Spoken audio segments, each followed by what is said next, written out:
ये सबको आवाज आ रही है मेरी? Yes sir. Yes sir. Okay okay. तो 12th क्लास का जो हमारा सबसे फर्स्ट टॉपिक है और चैप्टर है, इसका नाम है रिप्रोडक्शन इन ऑर्गेनिज्म। आपने सुना है नाम? Yes sir. Okay okay. आवाज आ रही है सही मेरी या फिर मैं थोड़ा लाउड बोलूं? नहीं sir, it's okay. Okay okay. तो हम स्टार्ट करते हैं अपना फर्स्ट चैप्टर, जिसका नाम है सर सर एक मिनट कैमरा सर। थोड़ा पीछे कर लो।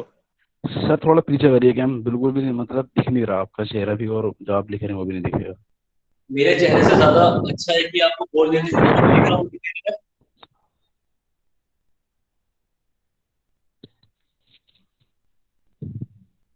सर जो आप ऊपर लिख रहे हैं ना वो नहीं दिख रहा। Okay okay. तो यहाँ से ये ठीक है ना? सर थोड़ा नीचे। यहाँ थोड़ा और पे नीचे। सही है यस सर। सर, बिल्कुल ही। ये सही ठीक है है। सर। तो रिप्रोडक्शन इन ऑर्गेनिज्म।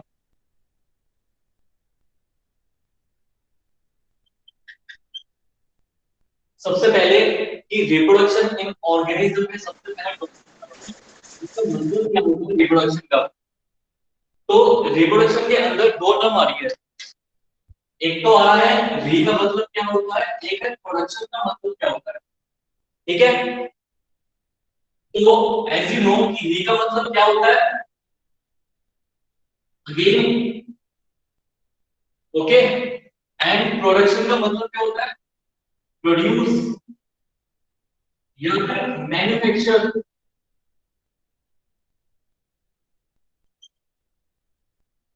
ओके। अगर रिप्रोडक्शन का मतलब देखा जाए तो क्या होगा, तो रिप्रोडक्शन का मतलब देखा जाए तो क्या होगा, ability of an organism, ability of an organism to produce young once.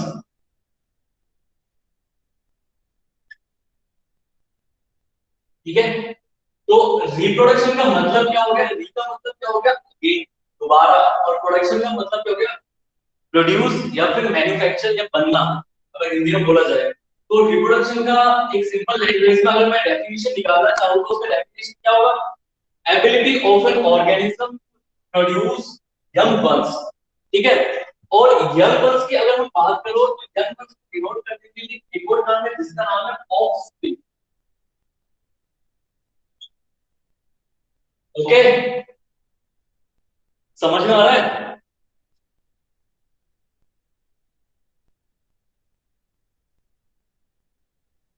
समझ में आ रहा नहीं आ रहा? Yes sir. यस सर, समझ में आ रहा है। ability of an organism to produce young ones, that is offspring। ठीक है। अगर हम रिप्रोडक्शन की बात करते हैं, अगर हम डिफरेंट डिफरेंट ऑर्गेनिज्म की बात करें, जैसे ले लो, ह्यूमन ले लो, ठीक है, डॉग ले लो या फिर कैट ले लो, कोई भी ऑर्गेनिज्म ले लो, तो रिप्रोडक्शन का मतलब क्या होगा कि जैसे humans produce human like organism, ठीक है, सर थोड़ी कैट ना produce voice cat like crack हो रही ऑर्गेनिज्म, है। Dog produce dog like. तो अगर हम डेफिनेशन को दोबारा से देखें तो ability of an organism sir voice lag बहुत हो रहा है। Sir voice similar to crack हो रही है बीच बीच में। सिमिलर टू इटसेल्फ, मतलब अपने जैसे बच्चों को प्रोड्यूस करने को हम क्या बोलते हैं, रिप्रोडक्शन। ओके।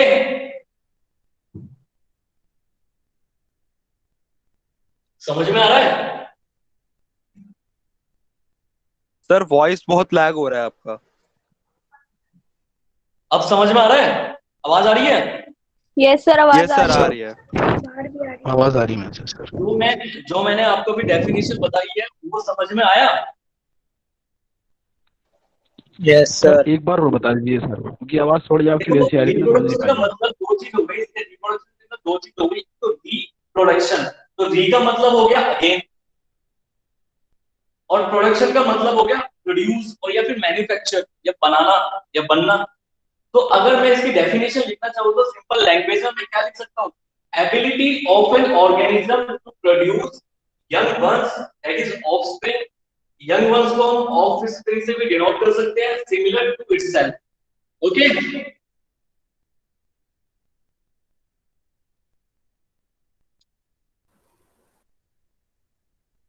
क्या आप लोगों ने नोट कर लिया? No sir. नोट भी करते रहो साथ के साथ।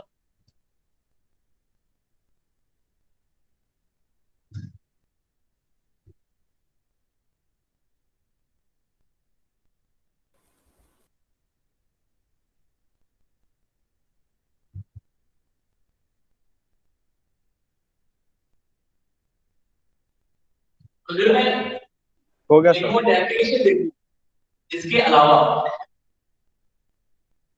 तो इसके अलावा मैं क्या देख सकता हूं साथ में,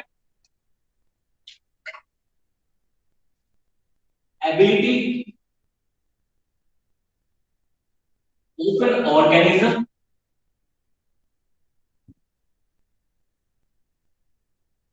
टू प्रोक्रिएट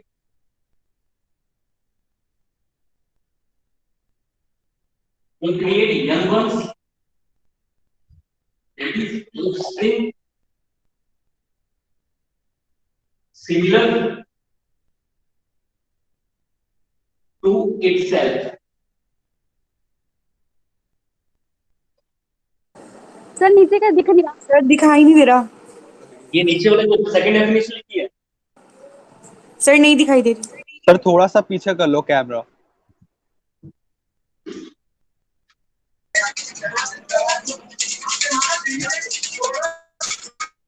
अब दिखाई दे रहा है? No sir. नो।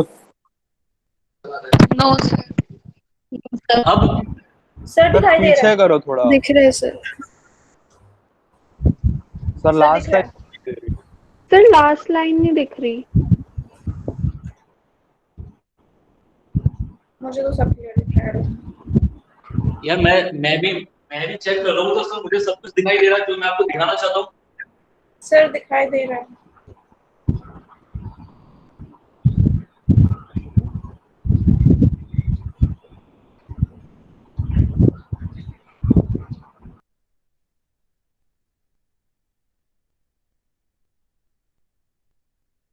अगर मैं सेकंड डेफिनेशन की बात करूं कि ability of an organism procreate young ones that is offspring similar to itself. Procreate का मतलब क्या हो गया, सेम है, रिप्रोड्यूस करना, बनाना। ठीक है, तो अगर मैं रिप्रोडक्शन के बारे में क्वेश्चन में बनाना चाहूं, जैसे रिप्रोडक्शन का क्या क्वेश्चन आ सकता है कि सर नीचे का रिप्रोडक्शन, बिल्कुल दिख नहीं रहा, नीचे का सर। सर नीचे का नहीं दिख रहा है।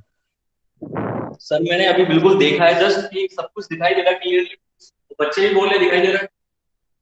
सर नहीं दिख रहा। सर नहीं दिख रही। मेरे को तो दिख रहा है सब कुछ। अब दिख रहा है यार सर। अब दिख रहा है सर। यार अब ठीक है।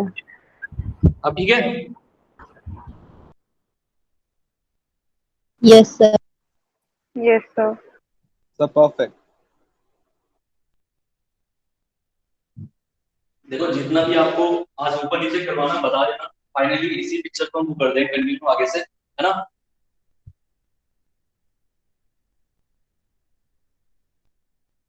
मैं आपको ये बता रहा था कि रिप्रोडक्शन के ऊपर क्या क्वेश्चन आ सकता है इस लाइन से भी, कि रिप्रोडक्शन, व्हाट इज रिप्रोडक्शन, इसके ऊपर स्टेटमेंट लाइक क्वेश्चन आ सकते हैं कि ability of an organism to produce young ones, ठीक है, या फिर ability of an organism to procreate young ones. ठीक है, बात एक ही है, प्रोक्रिएट का मतलब क्या होता है, रिप्रोड्यूस, रिप्रोडक्शन, बनना।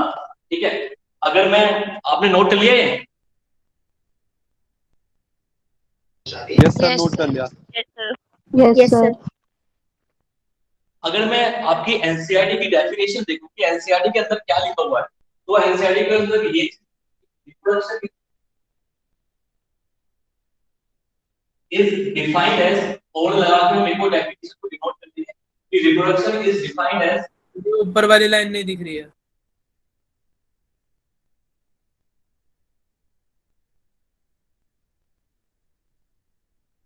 reproduction is defined as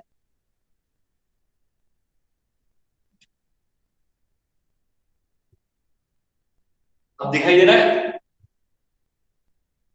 Yes, sir. Yes, Yes, sir. sir. So reproduction is defined as biological process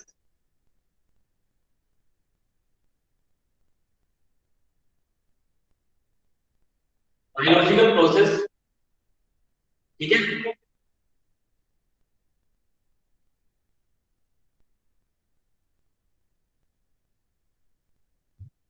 Reproduction is defined as a biological process in which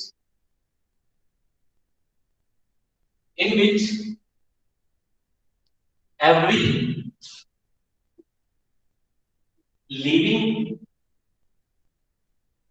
living organism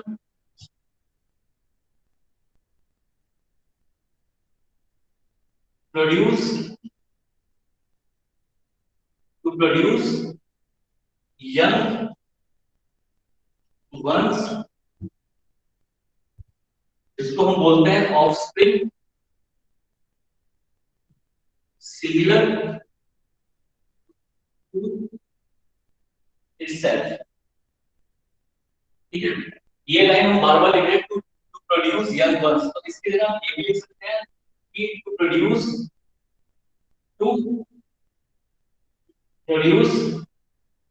new organism. Okay, समझ में आ रहा है?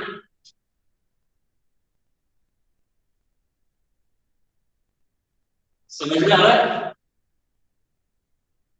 Yes, sir. हाँ जी sir. देखो मैं आपको एक बार दोबारा से रिकॉल करवा दूं ये चीजें। देखो रिप्रोडक्शन टर्म के अंदर दो चीज आती है, री एक प्रोडक्शन।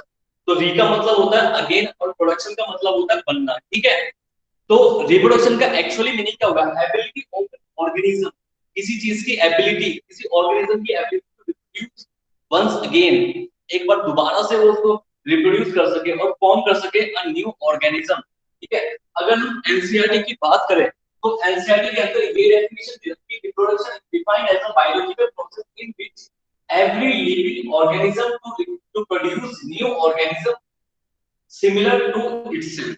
ओके,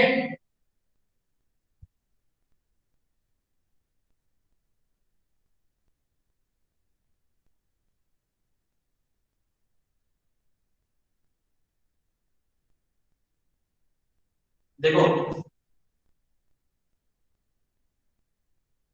मुझे आपको इस लाइन का मतलब पता होगा। आपने अगर 11th क्लास का फर्स्ट चैप्टर अगर ढंग से पढ़ा हो थोड़ा बहुत, तो आप मुझे बता सकते हो जो रिप्रोडक्शन होता है, reproduction is not a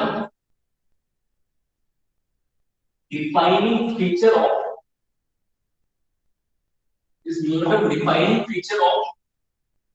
living beings. ठीक है, तो रिप्रोडक्शन जो होता है वो डिफाइनिंग फीचर नहीं होता लिविंग बीइंग्स का। अगर आपने 11th क्लास का फर्स्ट चैप्टर वर्ल्ड में आपने पढ़ा होगा, 4-5 चीजें हैं उसके अंदर कि रिप्रोडक्शन, ग्रोथ, कॉन्शियसनेस, मेटाबॉलिज्म और सेलुलर स्ट्रक्चर के अंदर ये 5 चीजें दे रखी है स्टार्टिंग में। तो आपने वहां पे पढ़ा होगा जो रिप्रोडक्शन होता है और जो साथ में ग्रोथ होता है वो भी एक डिफाइनिंग फीचर नहीं है लिविंग बीइंग्स के लिए। वो क्यों नहीं है? क्या कोई बता सकता है कि जो रिप्रोडक्शन होता है वो डिफाइनिंग फीचर क्यों नहीं है लिविंग बीइंग्स का? सर क्योंकि एक्सेप्शंस भी होते हैं जैसे म्यूल्स। Sterile organisms भी होते हैं क्योंकि ओके ओके, नहीं है सर वो सर्वाइवल के लिए नेसेसरी नहीं है स्पीशीज को आगे चलाते रहने के लिए। वन बाय वन बोलो तो ज्यादा बेटर रहेगा, मुझे भी सुनाई देगा अच्छे से, है ना? अगर वन बाय वन बोलेंगे तो मुझे भी सुनाई देगा। तो स्टेराइल ह्यूमंस भी तो होते हैं, बट दैट डजंट मीन कि वो लिविंग नहीं है। हाँ देखो रिप्रोडक्शन डिफाइनिंग फीचर क्यों नहीं है या फिर ग्रोथ डिफाइनिंग फीचर क्यों नहीं है? जो यूनिसेलुलर ऑर्गेनिज्म होते हैं, यूनिसेलुलर कौन से होते हैं? जो एक सेल वाले होते हैं, सिंगल सेल वाले होते हैं। अगर सिंगल सेल वाले ऑर्गेनिज्म, अगर ग्रोथ किसको बोलते हैं? अगर एक चीज दो में टूट जाए, मतलब one cell produce two cells, ठीक है। और जो यूनिसेलुलर होते हैं, ठीक है, उनके अंदर जो रिप्रोडक्शन होता है वो भी कैसा होता है कि एक सेल से वो दो सेल में डिवाइड हो गए, दो सेल के अंदर, ठीक है। उसी को हम ग्रोथ बोल देते हैं, उसी को हम रिप्रोडक्शन बोल देते हैं। तो इसी चीज को लेके मैं बोल सकता हूँ कि रिप्रोडक्शन जो होता है वो डिफाइनिंग फीचर नहीं होता।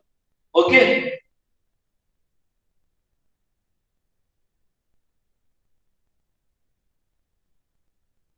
क्या मैं इसको रब कर दूं? Yes sir.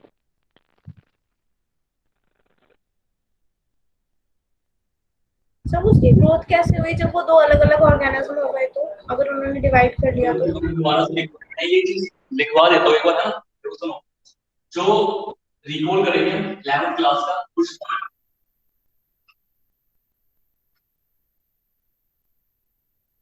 11th क्लास का कुछ पढ़ा रिकॉल करेंगे। सबसे फर्स्ट पॉइंट है रिकॉल के अंदर जो रिप्रोडक्शन होता है एंड ग्रोथ जो होता है, reproduction and growth both are not a defining feature of living beings. ऐसे होता है, ऐसे क्यों होता है? because in unicellular organisms आवाज आ रही है? क्या आवाज आ रही है? Yes sir. Yes sir. देखो, in unicellular organisms increases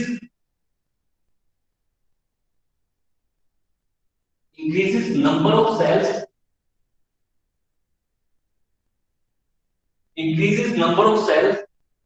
considered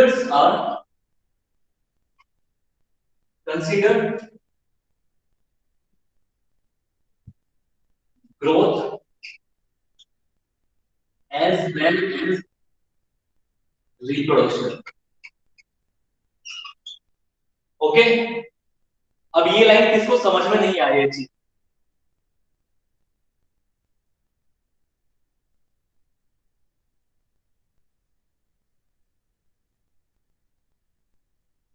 देखो, जो रिप्रोडक्शन और ग्रोथ होता है वो दोनों ही डिफाइनिंग फीचर नहीं है। क्यों नहीं है? क्योंकि जो यूनिसेलुलर ऑर्गेनिज्म होता है वो बनाते हैं नंबर ऑफ सेल्स, और जो एक से ज्यादा सेल्स बनाते हैं तो उन्हें कंसीडर किया जाता है growth as well as reproduction.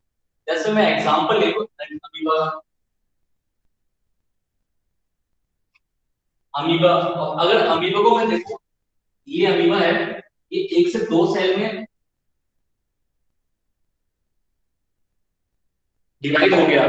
तो अगर एक से दो सेल में डिवाइड हो गया, किसी को हम रिप्रोडक्शन बोल रहे हैं, किसी को हम ग्रोथ बोल रहे हैं। ग्रोथ का भी जो मेन प्रॉपर्टी ग्रोथ की वो क्या होती है कि एक सेल से दो सेल में बनने में ग्रोथ हो रहा है, ठीक है। समझ में आया?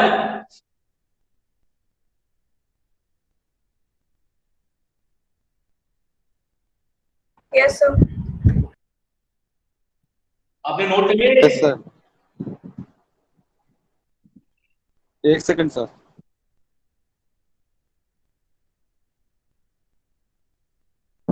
सर सही से आ नहीं रही इमेज। कैमरा क्लियर करो अपना।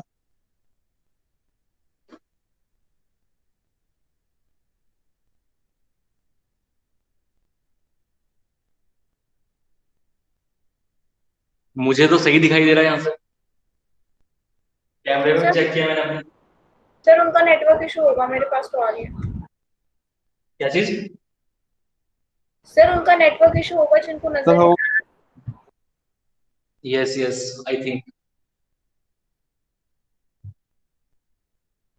क्या हम आगे बढ़ सकते हैं? सर रिप्रोडक्शन का Yes, sir. डिफाइनिंग प्रॉपर्टी होना और उसका ग्रोथ के साथ क्लैश करना, इसका क्या रिलेशन है? देखो क्लैश करना इसका कोई रिलेशन का कोई मतलब नहीं है यहाँ पे। मेन मकसद क्या है यहाँ पे कि जो हमें ग्रोथ और रिप्रोडक्शन दोनों ही, मतलब आप सोचो इस बारे में, जो सेल है, ठीक है, एक सेल कैसे रिप्रोड्यूस कर रही है, ठीक है, यूनिसेलुलर के अंदर और मल्टी सेलुलर के अंदर। अगर मैं यूनिसेलुलर की बात करूं तो एक सेल, यूनिसेलुलर का मतलब क्या है, एक सेल, सिंगल सेल ऑर्गेनिज्म। तो अगर वो रिप्रोड्यूस करेगा तो एक से दो सेल में ही टूटेगा। अगर वो एक से दो सेल में टूट रहा है तो वो ग्रोथ की डिफाइनिंग प्रॉपर्टी को भी फॉलो कर रहा है और रिप्रोडक्शन की डिफाइनिंग प्रॉपर्टी को भी फॉलो कर रहा है। Okay, yes sir. तो आगे बढ़ सकते हैं, क्या आपने लिखी है? लिख लिया yes sir. Sir. Okay, yes sir. तो हम आगे बढ़ जाते हैं।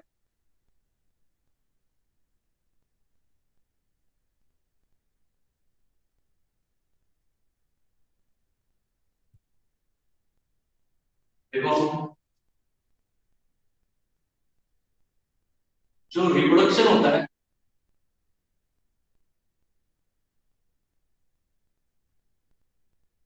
सर दिख नहीं रहा। अभी नहीं देगा।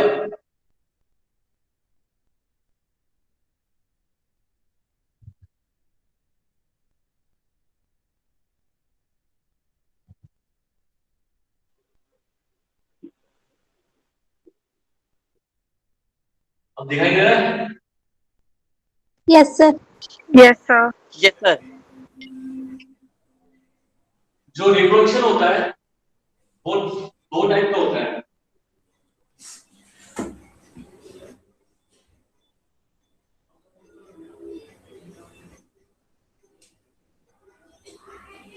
दो टाइप कौन से होते हैं वो? एक होता है asexual reproduction और सेकंड कौन सा होता है? Sexual reproduction. ठीक है, तो रिप्रोडक्शन दो टाइप से होते हैं, asexual reproduction and sexual reproduction. ठीक है,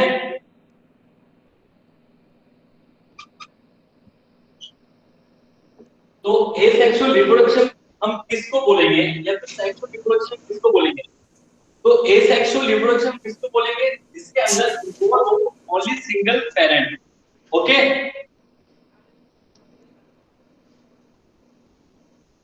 इसका फर्स्ट पॉइंट क्या होगा एसेक्सुअल रिप्रोडक्शन का? कि एसेक्सुअल रिप्रोडक्शन कौन से रिप्रोडक्शन होते हैं? कि only one organism involved, only one organism involved, that is, इसका मतलब क्या हो गया? That is uniparental। ओके, अगर मैं सेक्सुअल रिप्रोडक्शन की बात करूं, अगर मैं इसमें डिफरेंस लिखना चाहूं तो क्या होगा? टू ऑर्गेनिज्म या फिर parent are involve, that is biparental. समझ में आ रहा है?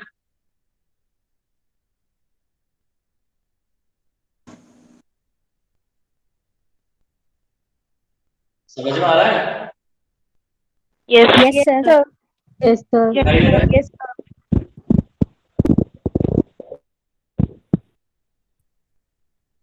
तो रिप्रोडक्शन को हमने टू टाइप्स में डिवाइड कर लिया। एक है एसेक्सुअल रिप्रोडक्शन, सेकंड है सेक्सुअल रिप्रोडक्शन।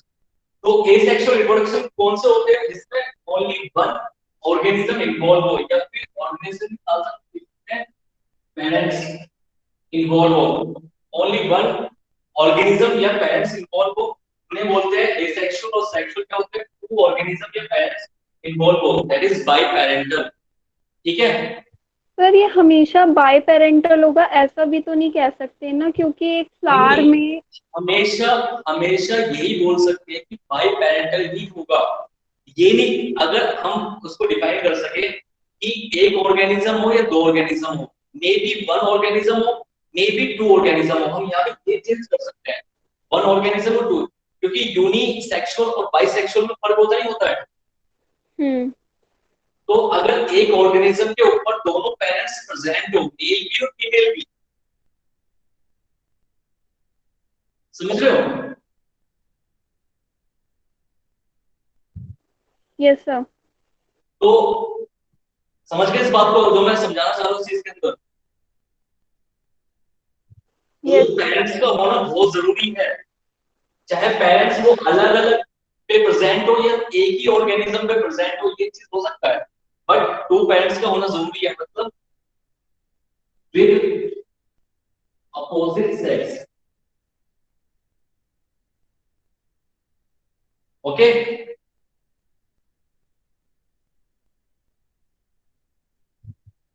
क्या मैं फर्स्ट पॉइंट को मिटा दूं? Yes sir. अब मैं ये पॉइंट्स लिख रहा हूं आपके लिए, ठीक है? तो इसको ऐसा कर सकते हैं, फर्स्ट पॉइंट ये रहा, ठीक है, दोनों का, और सेकंड पॉइंट मैं यहां लिख देता हूं, दिखाई दे रहा है तुमको सेकंड पॉइंट? Yes sir. तो सेकंड पॉइंट में क्या हो सकता है, एसेक्सुअल के अंदर कि फ्यूजन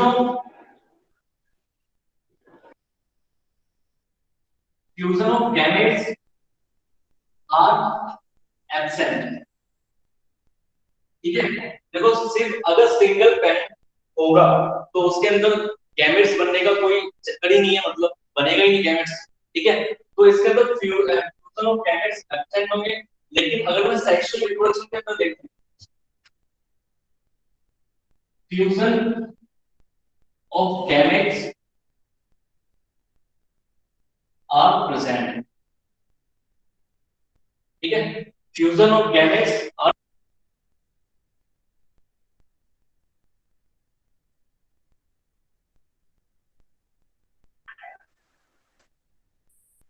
सर आप म्यूट हो गए हो। आवाज नहीं आ रही। सर आप म्यूट हो गए। सर आपको किसी ने म्यूट कर दिया। यस सर, म्यूट कर दिया किसी ने आपको।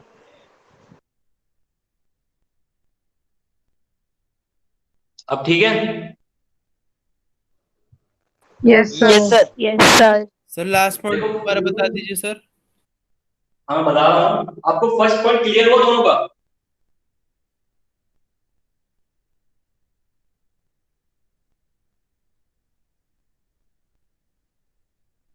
आपको फर्स्ट पॉइंट क्लियर हुआ दोनों का?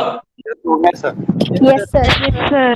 सेकंड पॉइंट ये कह रहा है कि fusion of gametes are absent in asexual reproduction. तो एसेक्सुअल के अंदर फ्यूजन ऑफ गैमेट्स नहीं होगा, लेकिन सेक्सुअल रिप्रोडक्शन के अंदर फ्यूजन ऑफ गैमेट्स होगा, प्रेजेंट होगा, ठीक है? क्योंकि यहाँ पे इन्वॉल्वमेंट है टू पेरेंट्स की विद अपोजिट सेक्स वाले। ओके,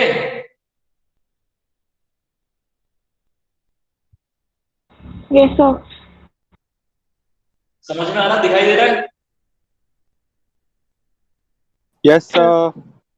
देखो, fusion of gametes are present. Gametes की अगर मैं बात करूं, दो टाइप के गैमेट्स होते हैं, आपको पता है। अगर मैं ह्यूमंस की बात करूं तो टाइप्स ऑफ गैमेट्स होते हैं, मेल एंड फीमेल।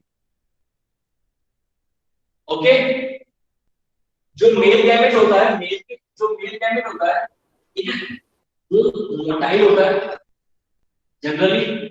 अगर किसी का भी देखे गैमेट्स, तो मेल गैमेट्स क्या होता है, मोटाइल होता है जनरली, और फीमेल गैमेट क्या होता है, नॉन मोटाइल। ओके,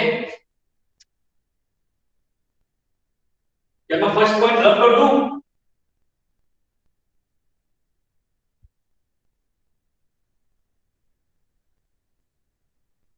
देखो, जो फ्यूजन ऑफ गैमेट्स होता है, आप प्रेजेंट तो दो टाइप्स के गैमेट होते हैं। सबसे पहला है मेल और फीमेल। मेल जो होता है वो मोटाइल होता है, और फीमेल जो होता है वो नॉन मोटाइल होता है।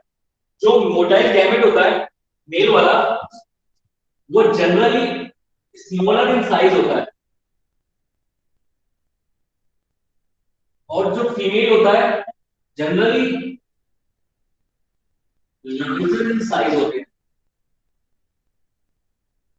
ठीक है। जो मेल गैमेट होता है सेक्सुअल रिप्रोडक्शन के अंदर जनरली मोटाइल होता है और स्मॉलर इन साइज होता है, और जो फीमेल गैमेट होता है सेक्सुअल रिप्रोडक्शन के अंदर वो नॉन मोटाइल होता है और लार्जर इन साइज होता है, जनरली मैं बात कर रहा हूँ, ठीक है। तो जो स्मॉलर इन साइज होता है और जो लार्जर इन साइज होता है, क्या आप बता सकते हैं कि male female gamete larger in size क्यों होता है और male gamete smaller in size क्यों होता है? सर मोटिलिटी की वजह से। ओके, एंड कोई और पॉइंट? सर क्योंकि मेल गैमीट का काम सर फीमेल सिर्फ अपने क्रोमोसोम्स को पहुंचाना होता है, इसलिए वो छोटा होता है इसलिए तो स्मॉलर इन साइज होता है। सर मेल को मूव करना होता है इस वजह से। सर मेल गैमेट देखो ये भी एक पॉइंट है, बट मेन चीज देखो उसमें क्या है कि तो फीमेल गैमेट होता है, मैं ह्यूमन रिप्रोडक्शन की बात करूं, मैं ह्यूमंस की बात करूं, तो जो मेल होता है, जो फीमेल गैमेट होता है वो लार्जर साइज होता है, और जो फीमेल गैमेट होता है वो कैरी करता है रिजल्ट न्यूट्रिशन। तो आप लोगों को अगर आपने थोड़ा बहुत ह्यूमन रिप्रोडक्शन के बारे में पढ़ा होगा कि इम्प्लांटेशन के बाद जब प्लासेंटा बनता है तो उसमें टाइम लगता है प्लासेंटा बनने में, काफी टाइम लगता है। तो और जो जो जाइगोट होता है वो सिंगल सेल होता है, फिर वो 2 सेल 4 सेल 8 सेल 16 सेल, ठीक है, मोरुला ब्लास्टुला स्टेज वगैरह वो चलता चला जाएगा, ठीक है। लेकिन उसमें कोई भी बाहर से न्यूट्रिशन प्रोवाइड नहीं होता है, इसलिए जो ओवम होता है फीमेल गैमेट जो होता है वो कैरी करके रखता है अपने अंदर की रिजर्व न्यूट्रिशन, लेकिन जो मेल गैमेट होता है उसके अंदर रिजर्व न्यूट्रिशन नहीं होता, उसके अंदर एक शुगर पाई जाती है। कौन सी शुगर होती है मेल गैमेट्स के अंदर, ह्यूमन रिप्रोडक्शन के अंदर? फ्रक्टोज। बिल्कुल सही। तो आप लोगों को पता चला कि दोनों में क्या डिफरेंस है, क्यों लार्ज है क्यों स्मॉल है।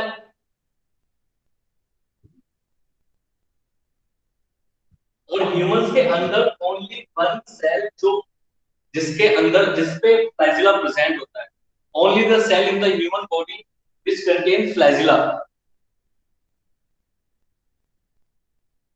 अपने नेक्स्ट पॉइंट की अगले पॉइंट की तरफ बढ़े। नेक्स्ट पॉइंट कराऊं मैं आपको।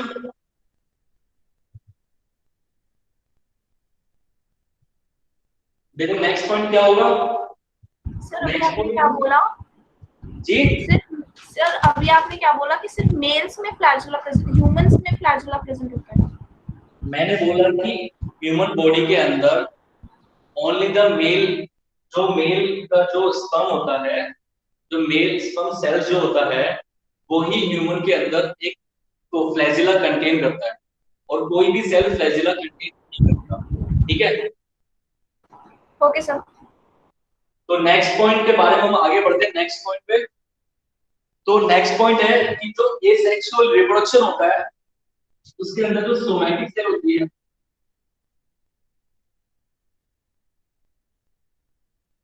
एज रिप्रोडक्टिव यूनिट, और सेक्सुअल रिप्रोडक्शन के अंदर germ cell act as reproductive unit, ठीक है। आपको पता सोमैटिक सेल्स कौन सी सेल्स होती है? सोमैटिक सेल उनको बोलते हैं जो रिप्रोडक्टिव सेल्स होती है उनको बोलते हैं सोमैटिक सेल। तो एसेक्सुअल रिप्रोडक्शन की अगर बात करें तो एक सिंगल सेल है तो उसी को हम सोमैटिक बोल सकते हैं, उसी को हम क्या बोल सकते हैं, रिप्रोडक्टिव सेल्स, ठीक है। और जो सेक्सुअल रिप्रोडक्शन के अंदर है जो रिप्रोडक्टिव सेल्स होती है उनको हम बोलते हैं जर्म सेल्स। अगर मैं मेल की बात करूं तो मेल के अंदर जो जर्म सेल्स होती है उसको बोलते हैं स्पर्मेटोगोनिया, और फीमेल वाले को बोलते हैं ओगोनिया, ठीक है। ये पॉइंट समझ में आया?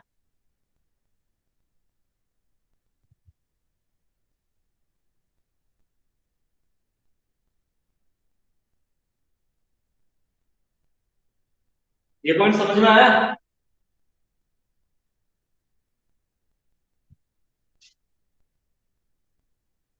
एसेक्सुअल रिप्रोडक्शन के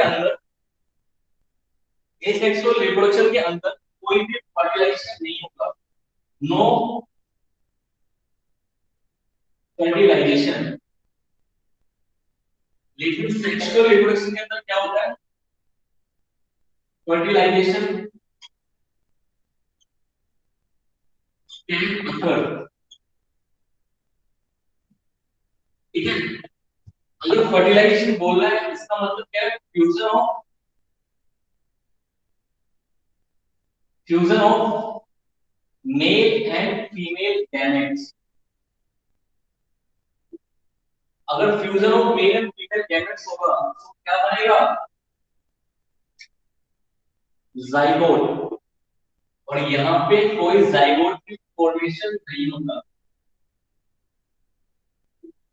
इस सेक्शन के अंदर।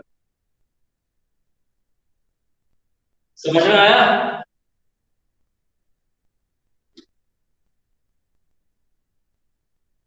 Yes, sir. Yes, sir. Next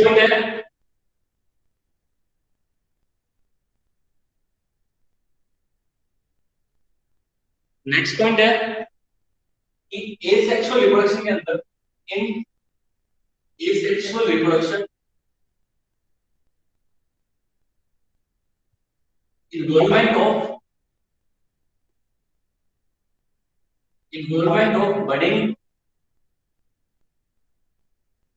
involvement of budding,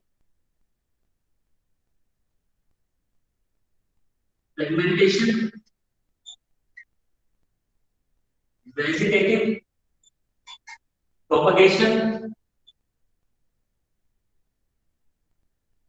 spore formation, etc.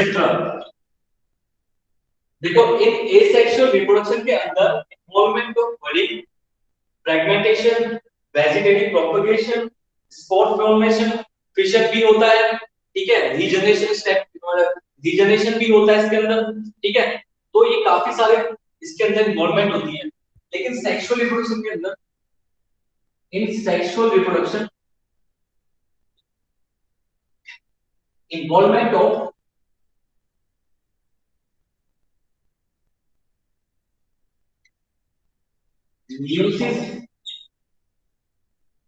Meiosis होता है सेक्सुअल रिप्रोडक्शन के अंदर।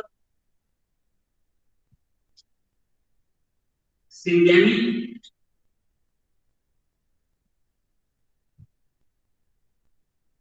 Conjugation, etcetera. ठीक है, देखो एसेक्सुअल रिप्रोडक्शन के अंदर involvement of budding, fragmentation, vegetative propagation, spore formation, etcetera. और सेक्सुअल रिप्रोडक्शन के अंदर क्या इन्वॉल्वमेंट होती है? मियोसिस होता है, सिंगेमी होता है, कॉन्जुगेशन होता है। देखो मियोसिस होता है कि एक जो डिप्लॉइड सेल होती है वो एनएन सेल में ब्रेक हो जाता है। ठीक है, उसको मियोसिस बोलते हैं। और सिंगेमी क्या होता है? जब एनएन दो हैप्लॉइड सेल्स आपस में मिलता है तो उसको सिंगेमी बोलती है। और कॉन्जुगेशन क्या होता है? सेक्सुअल रिप्रोडक्शन का ये भी पार्ट होता है जो हमें दिखाई देता है किसके अंदर? फंजाई के अंदर। ठीक है, या स्पाइरोगैरा के अंदर। तो ये चीजें हमें दिखाई देता है, कॉन्जुगेशन वगैरह। नेक्स्ट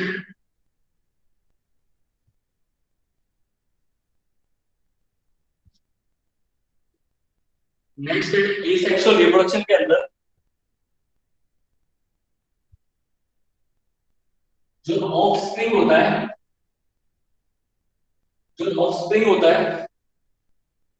प्रोड्यूस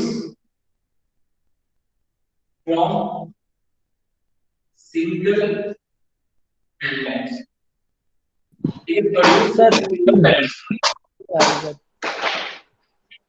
समझ में आ रहा है? Yes sir. सर वॉइस थोड़ी चॉपी से आ रही है। अच्छा, वॉइस की प्रॉब्लम हो रही है क्या? ब्रेक हो रहा है? हाँ सर, थोड़ा सर ऊपर का नहीं दिख रहा थोड़ा सा। ठीक है, थोड़ा आज एडजस्टमेंट कर लो। नेक्स्ट टाइम से जब भी नेक्स्ट क्लास होगी उसमें थोड़ा देख लूंगा मैं। ओके सर ऊपर का थोड़ा सा दिख नहीं रहा सर।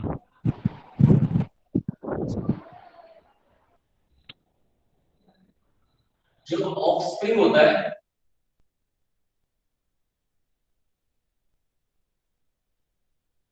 प्रोड्यूस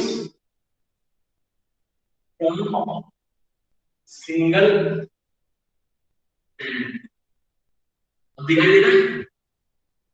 जो स्प्रिंग होता है प्रोड्यूस होता है फ्रॉम द सिंगल पेरेंट से। तो अगर मैं ऑफस्प्रिंग की बात करूं, कोई भी अगर एसेक्सुअल रिप्रोडक्शन के अंदर कोई भी नया ऑर्गेनिज्म, न्यू ऑर्गेनिज्म बन रहा है, तो इसका मतलब है कि जो ऑफस्प्रिंग होगा, जो नया बनने वाला ऑफस्प्रिंग होगा, वो क्लोन होगा। क्लोन का मतलब क्या होता है? क्लोन का मतलब क्या होता है? क्लोन का मतलब होता है कि एग्जैक्ट कॉपी, ठीक है, या फिर carbon copy of single parent, ठीक है। जो अगर मैं अमीबा की बात करूं, अमीबा जब भी रिप्रोड्यूस करेगा तो 2 सेल में डिवाइड हो जाता है अमीबा। तो अमीबा जब 2 सेल में डिवाइड हो जाएगा तो जो न्यूक्लियस होता है, ठीक है, उसकी भी 2 कॉपी बन जाती है, अलग अलग हो जाता है। तो जो 2 कॉपी होगी तो वो similar, same to same genetic information को लेके आगे कैरी करेगा वो। तो 2 भाग में वो डिवाइड हो जाएगा, वही चीज, ठीक है। जब डिवाइड हो जाएगा तो उसको हम क्या बोलते हैं? क्लोन। ओके, इसका मतलब है जो एसेक्सुअल रिप्रोडक्शन के अंदर कोई भी जेनेटिकली वेरिएशन नहीं होता। जेनेटिकली वेरिएशन क्यों नहीं होता? क्योंकि वो सिंगल पेरेंट से इवॉल्व हो रहे हैं, ठीक है।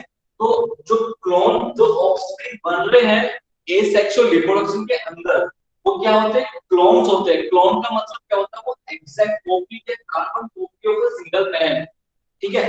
और अगर मैं इसको क्लोन को डिफाइन कर सकता हूँ, क्लोन का मतलब क्या होता है, एक साथ में ये भी लिख सकते हैं कि मॉर्फोलॉजिकली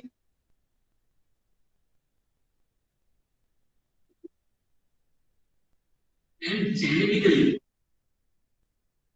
सिमिलर होता है, ठीक है। जो ऑफस्प्रिंग होते हैं, प्रोड्यूस होते हैं सिंगल पेरेंट से, वो क्लोन बोलते हैं। जो नए ऑफस्प्रिंग बन के आते हैं वो क्लोन क्यों बोलते हैं? अगर मैं एक आपको एग्जांपल की बात करूं, अमीबा की बात करूं, अमीबा के अंदर जो न्यूक्लियस है, जो जेनेटिक मटेरियल होता है, तो सबसे पहले उसका डुप्लीकेशन होता है, वो डबल होता है, उसके बाद डिवाइड होता है, ठीक है, डिवाइड होता है। डिवाइड होने के बाद तो एग्जैक्ट कॉपी उसी के पास जा रहा है। लेकिन अगर मैं सेक्सुअल रिप्रोडक्शन की बात करूं, सेक्सुअल रिप्रोडक्शन में होता क्या है कि one genetic material comes from the female part and the one genetic material comes from the male part। तो 2 जेनेटिक मटेरियल अपनी इंफॉर्मेशन लेके आते हैं, then produce the whole organism. Okay, अगर मैं मेल की बात करूं, जो ऑफस्प्रिंग होता है, ठीक है, वो प्रोड्यूस होता है, प्रोड्यूस फ्रॉम बाई पेरेंट, ठीक है, बाई पेरेंट से प्रोड्यूस होता है। और जो ऑफस्प्रिंग होता है उसका सेक्सुअल रिप्रोडक्शन के अंदर, जो ऑफस्प्रिंग होता है सेक्सुअल रिप्रोडक्शन के अंदर, वो क्या होता है? उसके अंदर क्या होता है? Genetic variation. उसके अंदर क्या होता है? जेनेटिक वेरिएशन होता है उसके अंदर। और जेनेटिक वेरिएशन क्या होता है? रॉ मटेरियल होता है, raw material for evolution. Okay,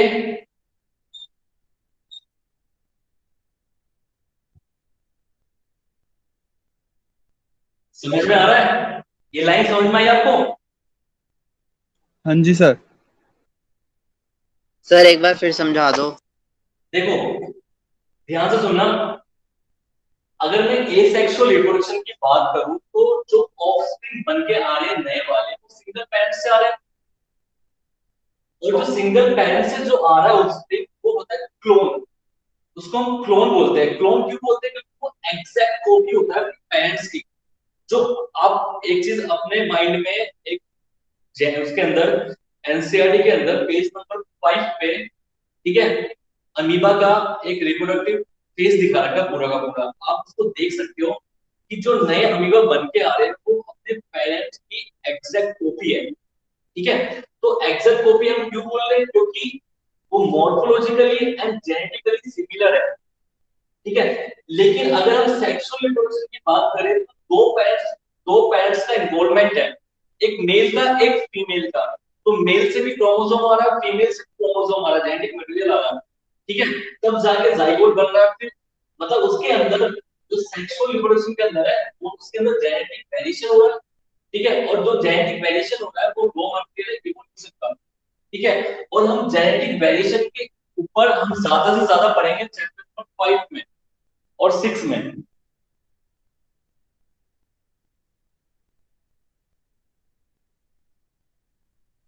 समझ में आ गया?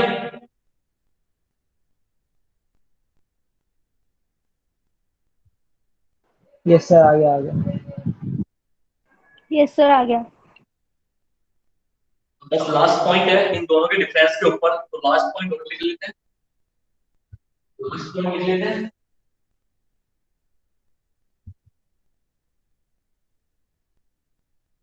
देखो जो एसेक्सुअल रिप्रोडक्शन है, जो एसेक्सुअल रिप्रोडक्शन है वो एक तो फास्ट एंड सिंपल प्रोसेस, एक सेल है, दो सेल में ब्रेक हो गई, फास्ट एंड सिंपल है, ठीक है। लेकिन जो सेक्सुअल रिप्रोडक्शन होता है उसके अंदर क्या होता है, इतनी स्लो प्रोसेस है, slow, complex and elaborated process. ये जो मैं लाइन लिखवा रहा हूँ, fast and simple process, no complex elaborated, ये क्लोन वगैरह, ये जेनेटिक वेरिएशन वगैरह सब एनसीईआरटी की लाइन है सारी सारी। आप इसको रीड करोगे, ठीक है, कुछ एक दो पॉइंट एक्स्ट्रा हो सकते हैं, लेकिन कहीं ना किसी चैप्टर से वो लिंक हो रहा है, ठीक है।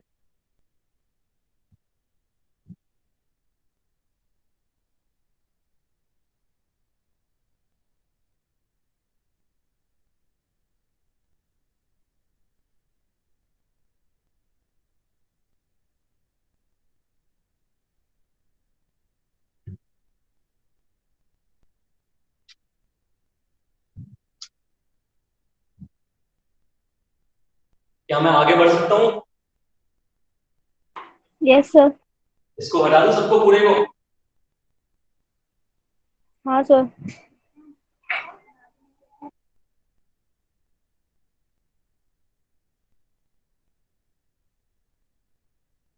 देखो सबसे पहले हम पढ़ेंगे एसेक्सुअल रिप्रोडक्शन।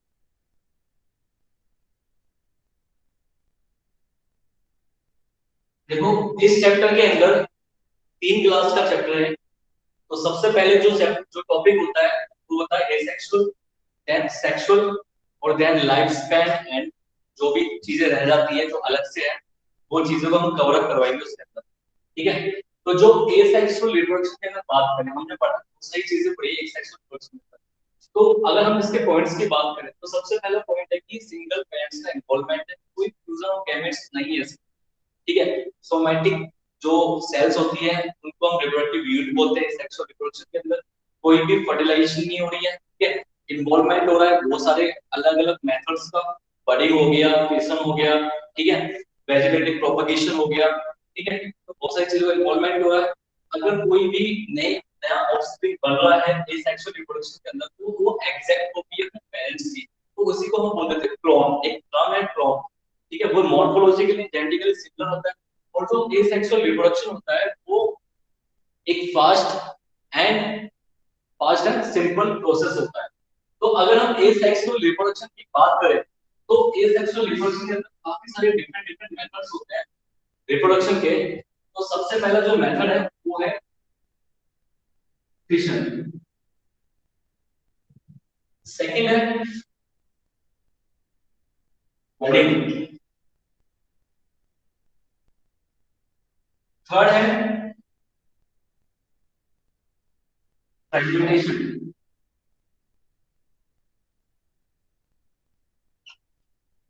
फोर्थ है स्पोर फॉर्मेशन,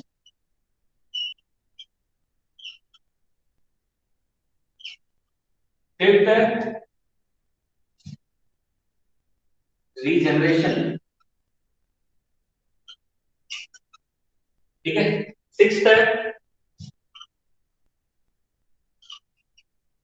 वेजिटेटिव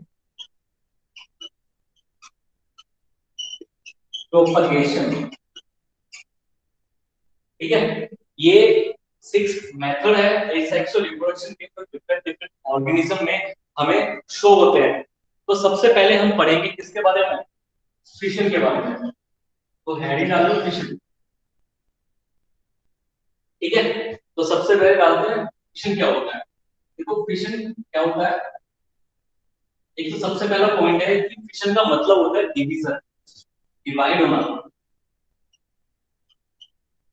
जो डिवाइड हो रहा है, जो फिशन डिवाइड हो रहा है, इसका मतलब क्या हो रहा है कि single parent single organism, single organism parent which divide into two daughter cells, okay. अगर मैं फिशन की बात करूं,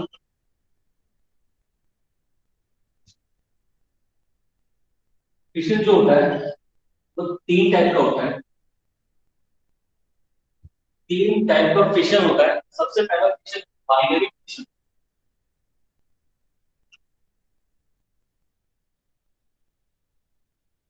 ठीक है।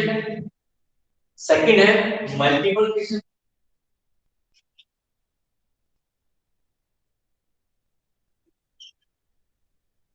थर्ड जो फिशन होता है वो होता है प्लाज्मोटोमी। समझ आ रहा है सबको?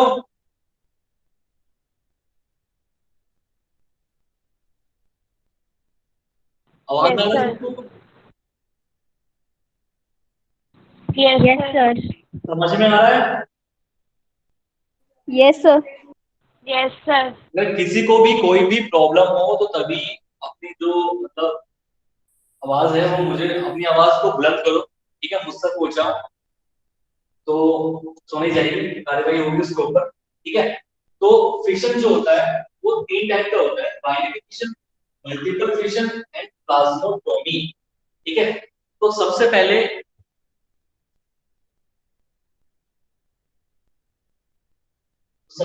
हम देखते हैं बाइनरी फिशन। तो बाइनरी फिशन को मैं एफ बीएफ लिख लेता हूं, बाइनरी फिशन को मैं बीएफ लिख लेता हूं। जो बाइनरी फिशन होता है वो 3 टाइप का होता है, चलो फिर भी लिख लेते हैं, पूछ लेते हैं कभी कभी बीच बीच। जो बाइनरी फिशन होता है वो भी 4 टाइप का होता है। सबसे पहला है इरेगुलर बाइनरी फिशन, सेकंड है longitudinal binary fission, and third है ट्रांसवर्स ट्रांसवर्स बाइनरी फिशन, ठीक है। ये ए हो गया, ये बी हो गया, सी हो गया। ये हमारा फर्स्ट पॉइंट था बाइनरी फिशन का, फर्स्ट है। तो फर्स्ट का A B C and first का डी। डी हो गया ऑब्लिक ऑब्लिक बाइनरी फिशन, ठीक है। समझ में आ रहा है? Yes sir. जी सर, बहुत अच्छे समझ आ रहा है। Yes sir. ठीक है, ठीक है, थैंक यू। कौन बोला ये? अमन पॉल। बिल्कुल बिल्कुल ऐसे ही हो, मतलब मोटिवेट करते रहो तो किसी चीज की जरूरत होती है। देखो जो बाइनरी फिशन होता है वो 4 टाइप का होता है, irregular binary fission, longitudinal binary fission, transverse binary fission and oblique binary fission. ठीक है, जो इरेगुलर बाइनरी फिशन है वो हमें शो होता है किसके अंदर, अमीबा के अंदर। ठीक है, अमीबा के अंदर इरेगुलर बाइनरी फिशन होता है। देखो अमीबा के अंदर इरेगुलर कैसे होता है, अगर आप चाहो तो मैं डायग्रामेटिकली मैं उसको समझा सकता हूँ कैसे होता है। ठीक है, लेकिन जो चीज आपको पहले से पता है, जो चीज पता है आपको, आप मेरे ख्याल से ये चीजें 9th 10th और 11th में भी थी, बाइनरी फिशन क्या होता है। ठीक है, तो उस चीज पे हम टाइम वेस्ट नहीं करेंगे। तो आपने अगर एनसीईआरटी का 5वां जो पेज है, ठीक है, 5th नंबर का जो पेज है उसमें बाइनरी फिशन का एक डायग्राम दे रखा है कि एक सेल 2 सेल में डिवाइड हो रहा है। ठीक है, तो जो उसकी शेप है वो इरेगुलर शेप है। ठीक है, जो अमीबा की शेप है वो क्या है, इरेगुलर शेप है। ठीक है, तो इरेगुलर शेप 2 पार्ट्स में डिवाइड हो रही है। ठीक है, जो इरेगुलर शेप है वो 2 पार्ट्स में डिवाइड होता है। ठीक है, तो अगर देखो क्वेश्चन सीधा सीधा पूछा जाएगा कि इरेगुलर बाइनरी फिशन कौन शो करता है, तो सिंपल सी है, क्या कौन शो करता है, अमीबा। ऐसे ही लॉन्गिट्यूडनल कौन शो करता है, यूग्लिना। लॉन्गिट्यूडनल बाइनरी फिशन कौन शो करता है, यूग्लिना। ठीक है, यूग्लिना हमने कहाँ पढ़ा था हमने प्रोटिस्टा के अंदर। ठीक है, यूग्लिनोइड्स में यूग्लिना था, उसके अंदर हमने पढ़ा था कि यूग्लिना कैसे रिप्रोडक्शन करते हैं, लॉन्गिट्यूडनल बाइनरी फिशन के थ्रू रिप्रोडक्शन करते हैं वो। और यूग्लिना क्या होता है, क्या आप मैं आपको एक स्टेटमेंट बताता हूँ यूग्लिना के अंदर, आप मुझे बताना सही है गलत है। तो जो यूग्लिना होता है वो connective link between plants and animals होता है। क्या बात ये सच है गलत है? यस सर, सच है सर, वो मिक्सोट्रॉप होता है ना। तो आप यूग्लिना को ऐसे गोला बना के इसके अंदर बोलेंगे तो काफी Euglena is the connecting link between animal and plants। ठीक है,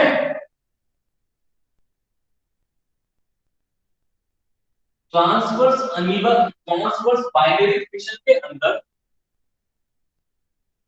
कौन शो करता है ट्रांसवर्स बाइनरी फिशन, एक तो बैक्टीरिया।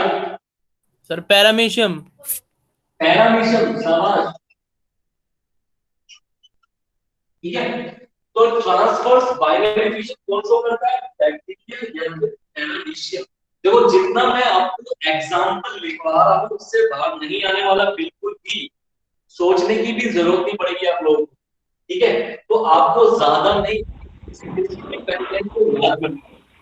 ठीक है, तो इरेगुलर बाइनरी फिशन कौन शो करता है, अमीबा। लॉन्गिट्यूडनल बाइनरी फिशन कौन शो करता है, यूग्लिना। ट्रांसवर्स बाइनरी फिशन कौन शो करता है, बैक्टीरिया या फिर पैरामीशियम। देखो इरेगुलर का मतलब होता है जिसकी कोई शेप ना हो। लॉन्गिट्यूडनल का मतलब कैसे होता है, सर वर्टिकल प्लेन से काटना।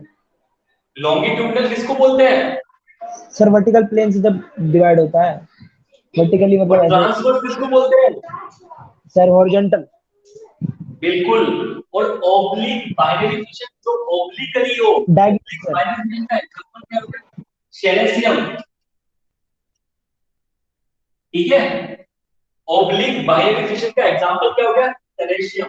देखो सिंपल सी बात है, इसके ऊपर क्वेश्चन कैसे आ सकता है, एक तरफ दे दिए एग्जांपल्स अमीबा, यूग्लिना, पैरामीशियम, सेलेसियम, और दूसरी साइड दे दिया irregular binary fission, longitudinal binary fission, transverse binary fission या फिर ऑब्लिक बाइनरी फिशन। आपको मैच करने के लिए बोल देगा, आपसे ये पूछ लेगा कि इनमें से कौन सा ओड वन है, ठीक है, जो मैच नहीं हो रहा होगा, या आपसे ये पूछ लेगा इनमें से कौन सा इनकरेक्टली मैच हो रखा है। ठीक है, तो क्वेश्चन किसी भी टाइप से आ सकते हैं हमारे पास। ठीक है, तो आप इसको नोट कर लो जल्दी से, मैं इसको रब कर रहा हूं वरना है ना।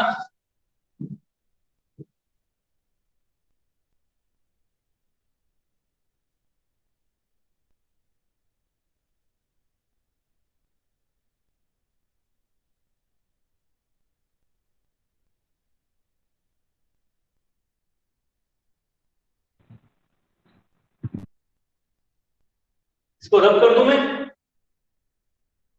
Yes sir.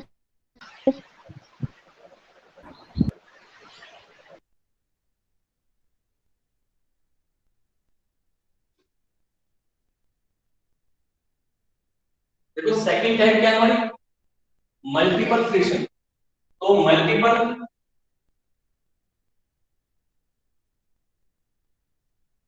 फिशन कौन शो करता है?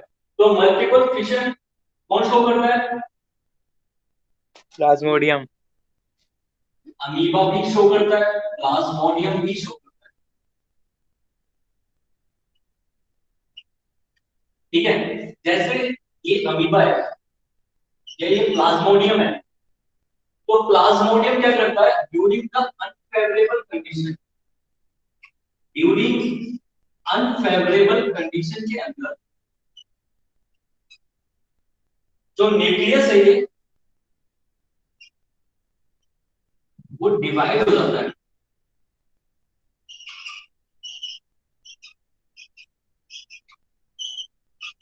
मींस मल्टी न्यूक्लियस,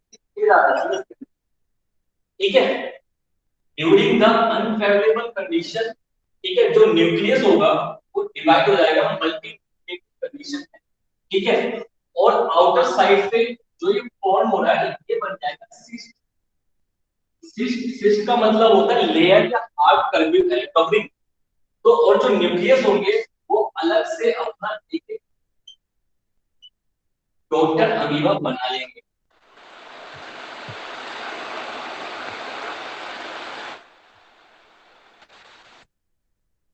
ठीक है, जो ये इसके अंदर प्रेजेंट है वो है क्या ये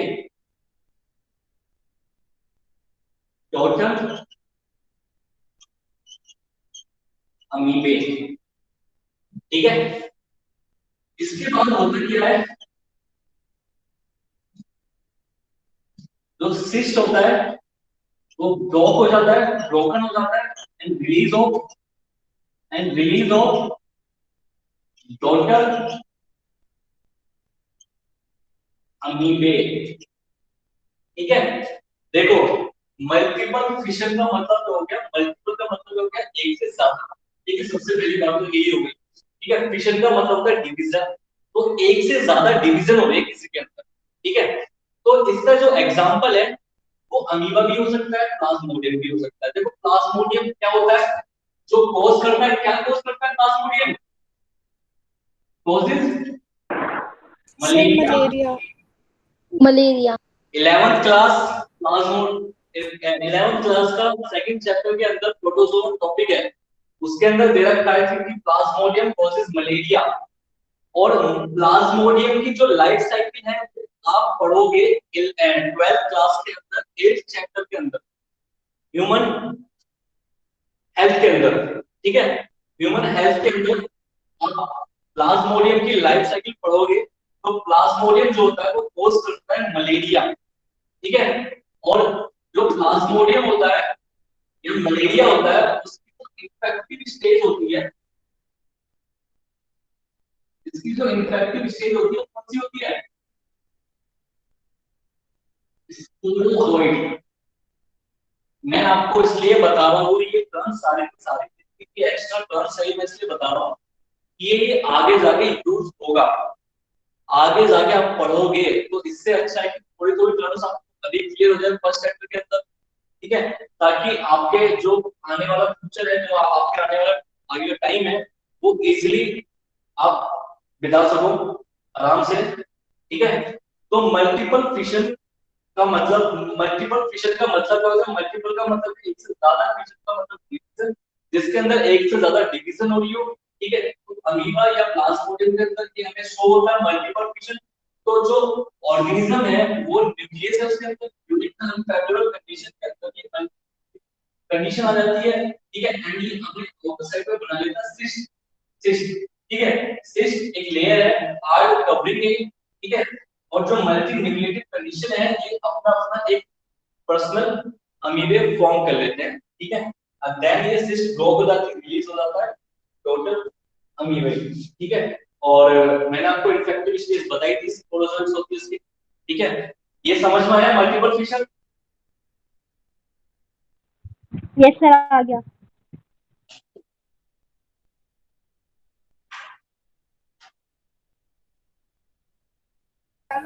excuse me sir. Yes, sir अगर अनफेवरेबल कंडीशंस आए नहीं तो ये मल्टीपल फिशन नहीं करेगा फिर अमीबा? नहीं अमीबा नहीं करेगा फिर। Okay sir.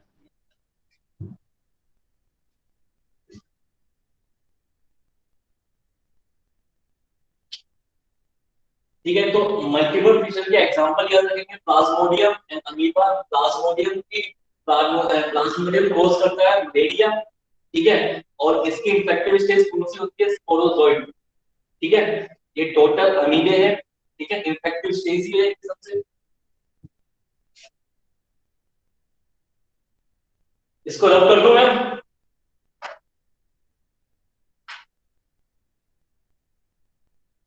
Sir yes, sir ये जो मल्टीपल फिजन से अमीबा बने हैं, क्या ये फेवरेबल कंडीशन में बाइनरी फिजन कर सकते हैं? यस कर सकते हैं आगे जाके।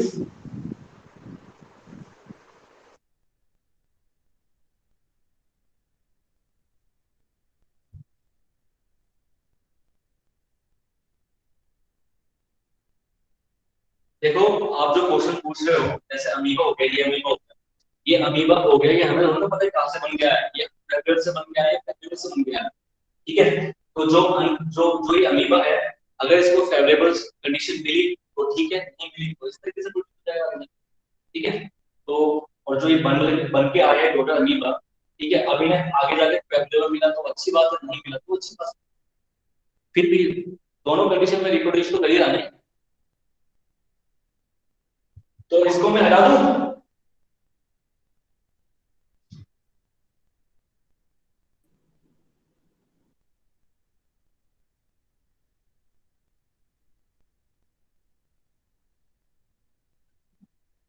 लास्ट हमारा बचा है थर्ड पॉइंट, ये थर्ड टाइप। तो थर्ड टाइप क्या होगा इसका?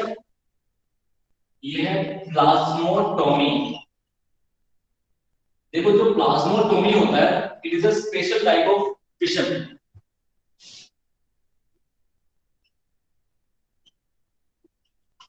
Special type of fission. इसके अंदर क्या होगा? In which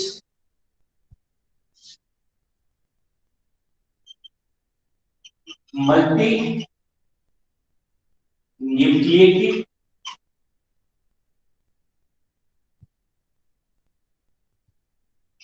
organism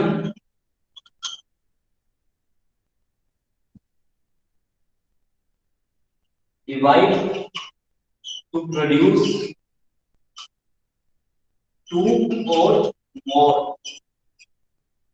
multi-nucleated new organism, ठीक है। और जो हम मल्टी न्यूक्लिएटेड ऑर्गेनिज्म बोलते हैं वो प्रोटोजोन, प्रोटोजोन्स होता है, ठीक है।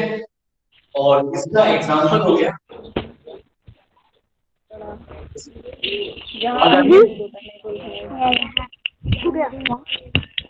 आपस में बात मत करो। तो एग्जांपल क्या हो गया इसका? क्या हो सकता है इसका एग्जांपल?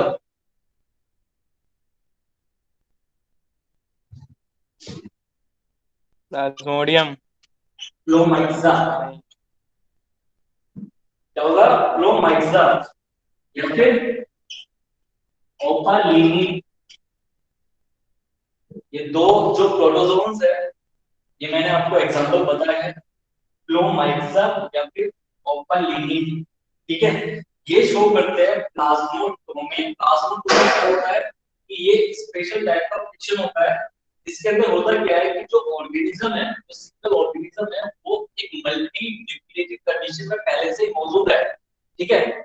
उसके अंदर वो डिवाइड करेगा एक से ज्यादा, दो या दो से ज्यादा, ठीक है, ठीक है, दो से ज्यादा या दो से ज्यादा डिफरेंट टाइप के ऑर्गेनिज्म, और वो भी मल्टी कंडीशन के अंदर, ठीक है। एक्सपेरिमेंट लेके आप लोग जाओ, जैसे ये मल्टी कंडीशन है, ठीक है, और ये डिवाइड हो गया,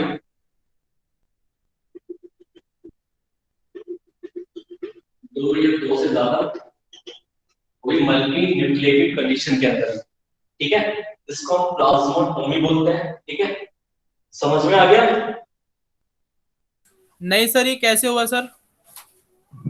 सर वो थोड़ा प्रॉब्लम आ रही है। सर ये हुआ कैसे सर? देखो, सबसे पहले जो मैं लिखवा रहा हूँ वो आपको समझ में आ रहा है मैंने क्या लिखा है? जी सर, जो लिखा हुआ है वो तो समझ आ रहा है सर, लेकिन अंदर इसके क्या हुआ ये समझ नहीं आया। सर नहीं दिख रहा था।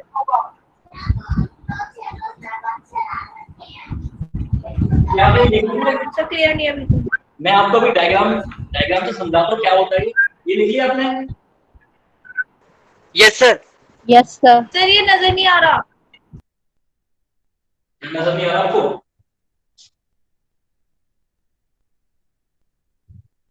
कुछ भी नहीं आ रहा, वेदर खराब है इस वजह से नेटवर्क नहीं आ रहा है।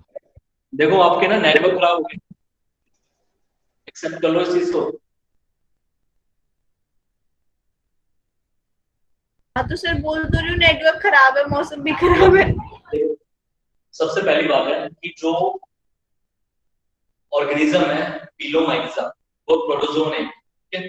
प्रोटोजोन है वो, जो प्रोटोजोन है उसके अंदर जो कंडीशन है, उसके साइटोप्लाज्म के अंदर जो कंडीशन है वो है मल्टीन्यूक्लिएटेड कंडीशन, ठीक है? जैसे अमीबा डिवाइड करता है, जैसे और ऑर्गेनिज्म यूनिसेलुलर डिवाइड करते हैं, ऐसे पीलोमाइक्सा भी डिवाइड करता है प्लाज्मोटोमी रिप्रोडक्शन। तो ये क्या होता है रिप्रोडक्शन की जो मल्टीन्यूक्लिएटेड कंडीशन होती है, वो जैसे 8 न्यूक्लियस एक के अंदर है, वो ताकि डबलिंग हो जाती है उनकी, ठीक है? जैसे अमीबा के अंदर 1 से 2 बन जाते हैं, ठीक है? ऐसे within the one cell के अंदर ही एक से ज्यादा न्यूक्लियस की फॉर्मेशन हो जाती है। देन वो न्यूक्लियस का होता है एग्रीगेट होना स्टार्ट हो जाते हैं एंड देन वो ब्रेक हो जाते हैं, ठीक है? ये होता है प्लाज्मोटोमी, ठीक है? तो सर वो एग्जैक्ट दो डबल हो जाता है जैसा होता है कि उससे भी मैंने ज्यादा? बोला कि जितने भी न्यूक्लियस होंगे अंदर ही अंदर वो डबलिंग हो जाएगी उनकी, ठीक है? जी सर। तो देन उसके बाद वो एग्रीगेट होते हैं, गैदरिंग होती है, देन वो अलग अलग तरीके से डिवाइड हो जाते हैं। तो sir, excuse me sir, sir जैसे वो प्लमक्सिया में 8 न्यूक्लियस हैं, तो जो उसका डॉटर होगा उसमें भी 8 होंगे या उसमें 16 होंगे? उसमें 8 होंगे ना? उसमें 8 ही होंगे। यस, जो डॉटर आएंगे वो तो जो रिटेन करेंगे वो नंबर, इक्वल नंबर रिटेन करेंगे जो उसके पेरेंट्स में था। और सर इसके डॉटर होंगे कितने? मैंने बोला कि 2 भी हो सकते हैं, 2 से ज्यादा भी हो सकते हैं, वो डिफरेंट कंडीशन पे डिपेंड करता है। Okay sir.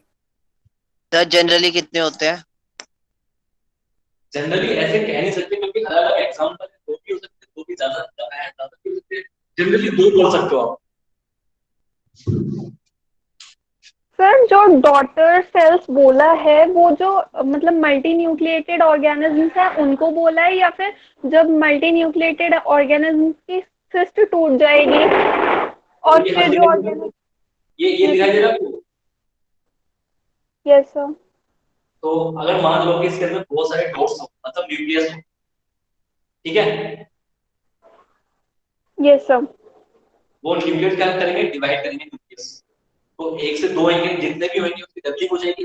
देन जो न्यूक्लियस होंगे अलग अलग तरीके से डिवाइड हो जाएंगे, ठीक है? देन डिवाइड होने के बाद जो भी कंडीशन होगी उस इस ऑर्गेनिज्म की, उस कंडीशन के हिसाब से वो ब्रेक हो जाएगा अलग अलग सेल्स के अंदर, ठीक है? 2 भी हो सकते हैं, 3 भी, 4 भी, 5 भी, ठीक है? तो प्रोटोजोन्स है, ठीक है? प्रोटोजोन्स की कोई मतलब हम कह नहीं सकते कितनी भी कंडीशन में ये ब्रेक हो सकता है, कितने भी तरीके से ब्रेक हो सकता है। ओके सर, ये अपने अंदर ही मल्टी न्यूक्लिएटेड हुआ क्यों सर? इसका भी कोई रीजन है क्या? ये अपनी लाइफ साइकिल को कंप्लीट करने के लिए ऐसा शो करते हैं भाई। Okay sir. जैसे प्लाज्मोडियम होता है, प्लाज्मोडियम के बारे में पता है ना? जिसके बारे में पता है पहले उससे बात कर लेते हैं। जैसे प्लाज्मोडियम होता है, ठीक है?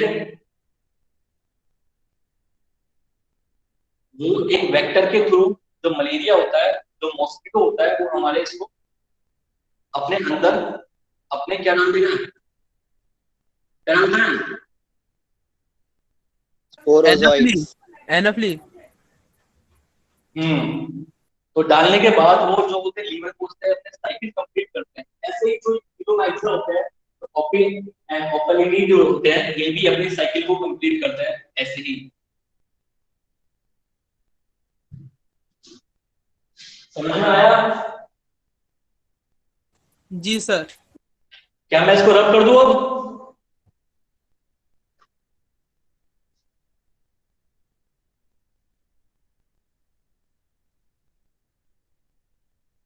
क्या मैं सेकंड टाइप के ए सेक्सुअल रिप्रोडक्शन की साइड जा सकता हूं, जिसका नाम है बडिंग?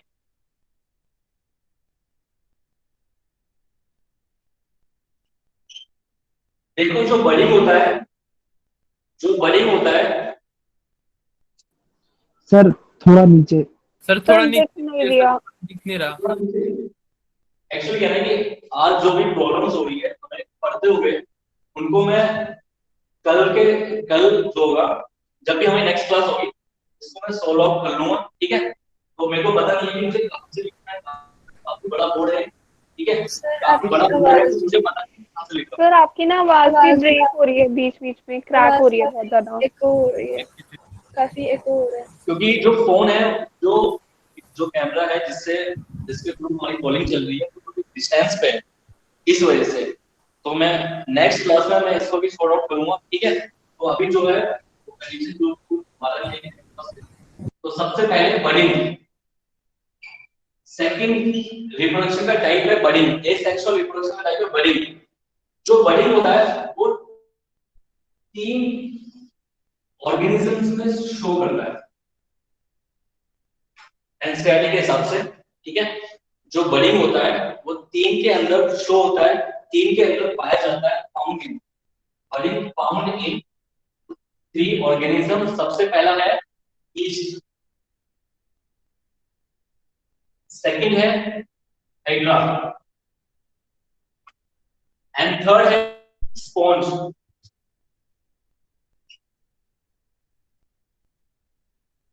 क्या आप बता सकते हैं कि जो स्पॉन्ज है वो कौन से ग्रुप को बिलोंग करता है? पॉलीफेरा।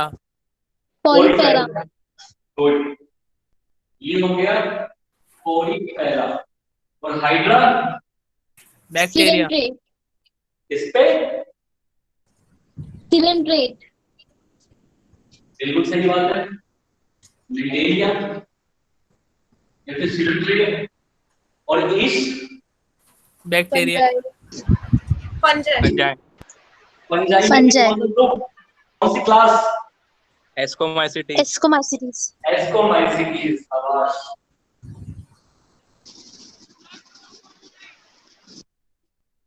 ठीक है? जो ईस्ट होता है वो फंजाई।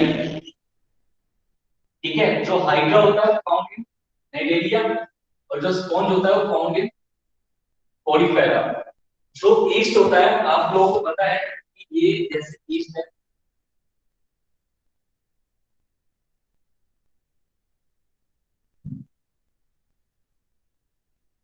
इस ईस्ट के अंदर इनिशियल स्टेज पे हल्का सा एक डिप्रेशन नजर आता है।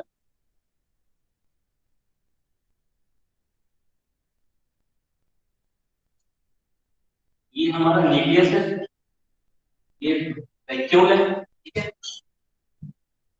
देन इसके बाद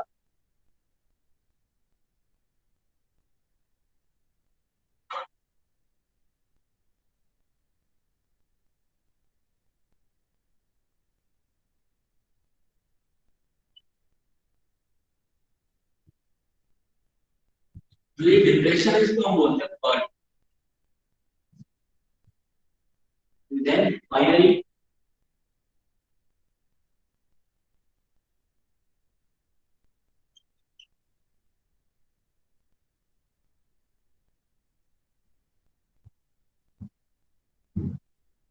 ठीक है, ये बर्ड जो होता है वो एक भी हो सकता है, एक से ज्यादा भी हो सकता है। अगर एक हो गया तो कोई दिक्कत नहीं है, एक से ज्यादा हुआ तो इसको बोलते हैं फॉर्मूला। फॉर्मूला और इस स्टेज को हम क्या बोल सकते हैं? टोरुलेशन।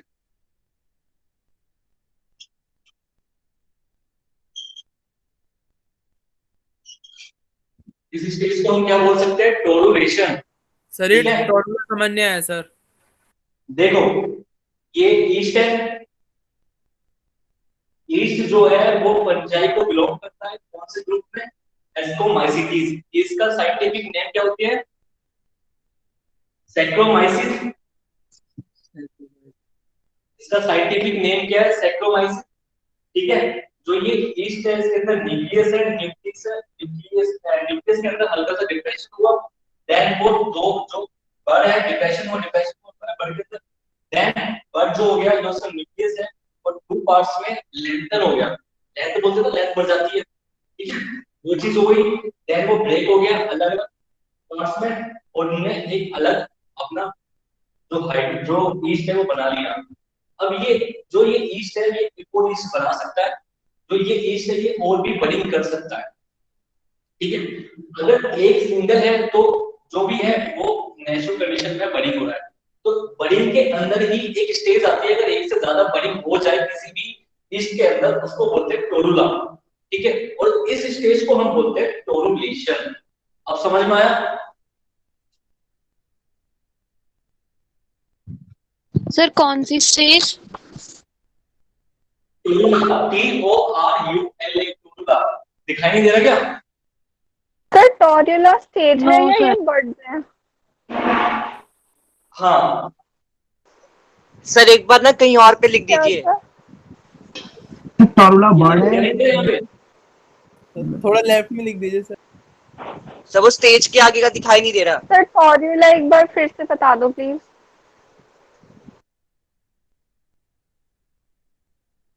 देखो जो ये बन गया है नए वाले, इनको बोलते हैं टोरुला, और इस स्टेज को हम बोलते हैं टोरुलेशन।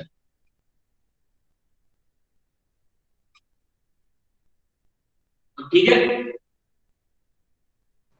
सर जब एक से ज्यादा होगा तब? हाँ स्टेज होती है। हेलो सर ये यू से क्या डिनोट कर रहा है? एन से न्यूक्लियस है और यू से? दिखाई तो दे रहा है यार, सबको दिखाई दे रहा है। साइटोप्लाज्म सी है वो।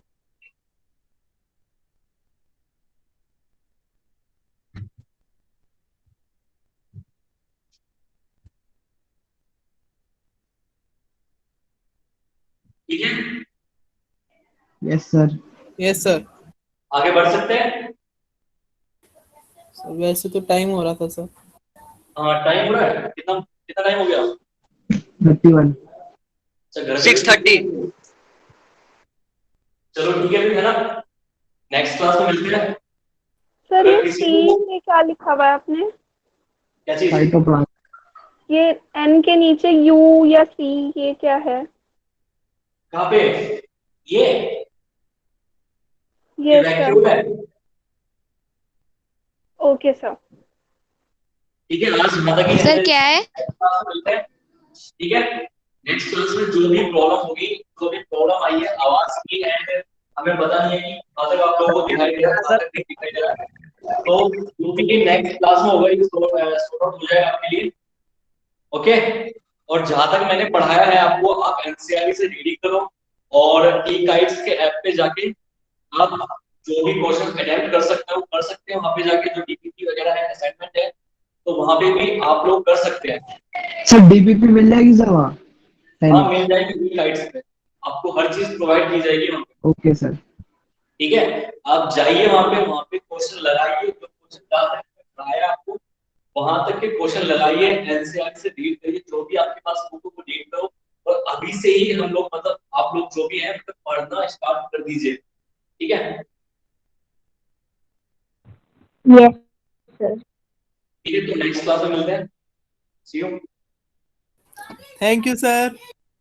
Thank you sir.